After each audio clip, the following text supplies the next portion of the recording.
position we're going to look at is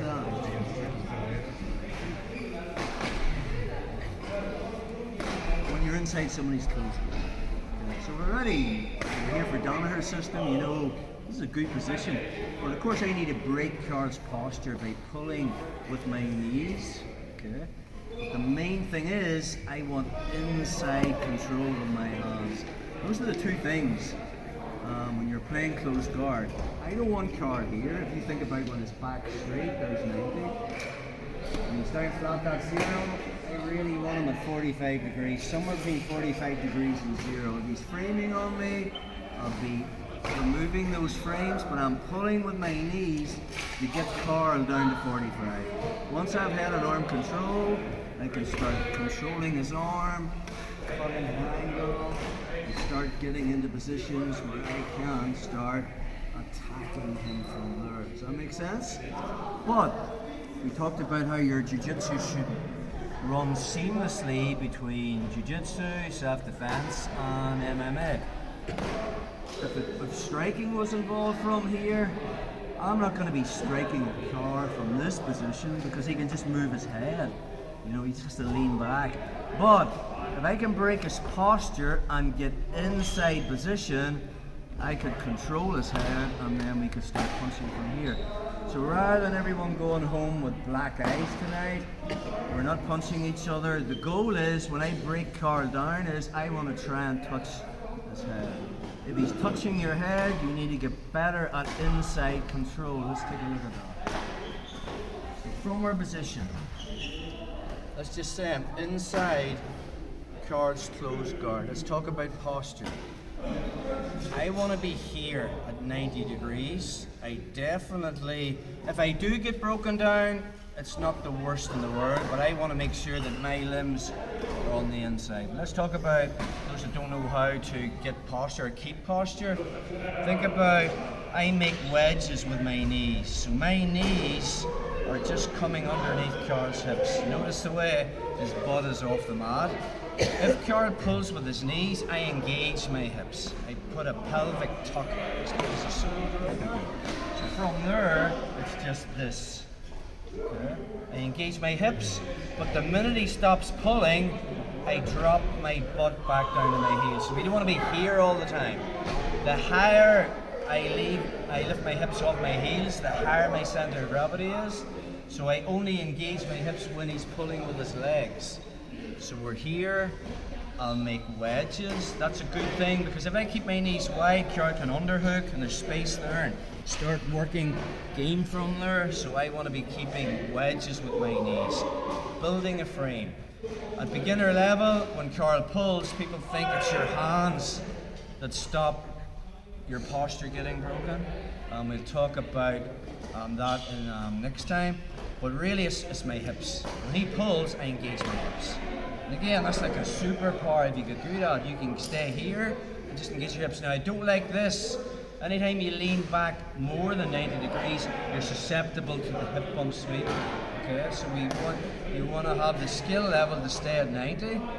Okay, and anytime he pulls, I engage my hips. That makes sense? But sometimes, just during a roll, whether it's due to tiredness or sloppiness, he breaks me down. As he breaks me down, I get inside control with my arms. Okay, now the game is, Carl's trying to hit me on the head. Okay?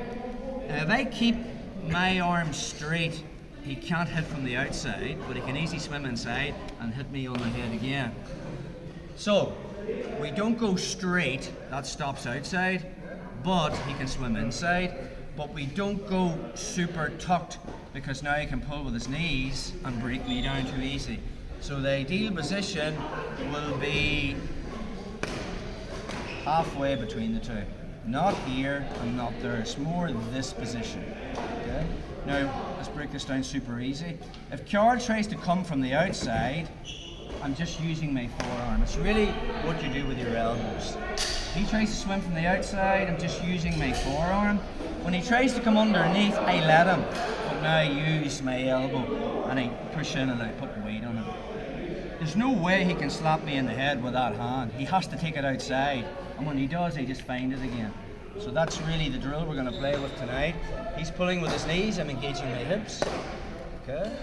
And then if he breaks my posture, even if he breaks my posture and Car's smart and he keeps his hands on the inside, I end up here. But I'm not doing this because then he can pummel and break my posture and get me inside. I am doing this. It's all with the elbows. Do your stuff, Car. I just put weight on it and I find him all the time.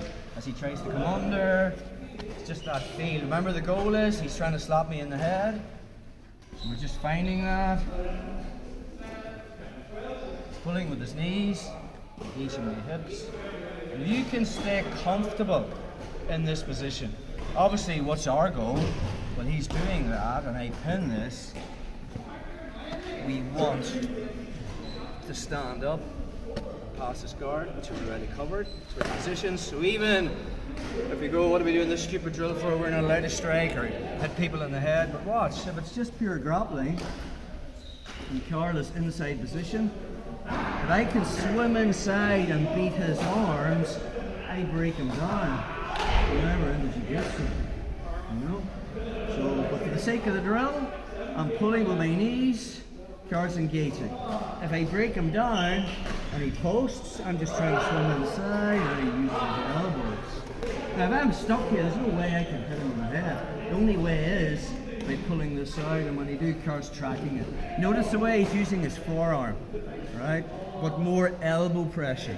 And if I stop here, he's coming back to that position. Does that make sense? So we're here, I come inside, he's jamming. Does that make sense? What we don't want to do is this. See this a lot? You're too fixated on not letting him come underneath. So in other words, as Carl comes under, I'm just not letting him get underneath. The problem is, if I don't let him come underneath, he can quickly come over the top, if that makes sense. So I'm going to let him come under, but then I just keep it there, and I put weight in it. See the way he lifted my hips? And if he tries to work on the other side, no problem. Now I'm back into finding that inside position again. He's pulling with his knees, engaging my hips, keeping that inside track. Two things, if you can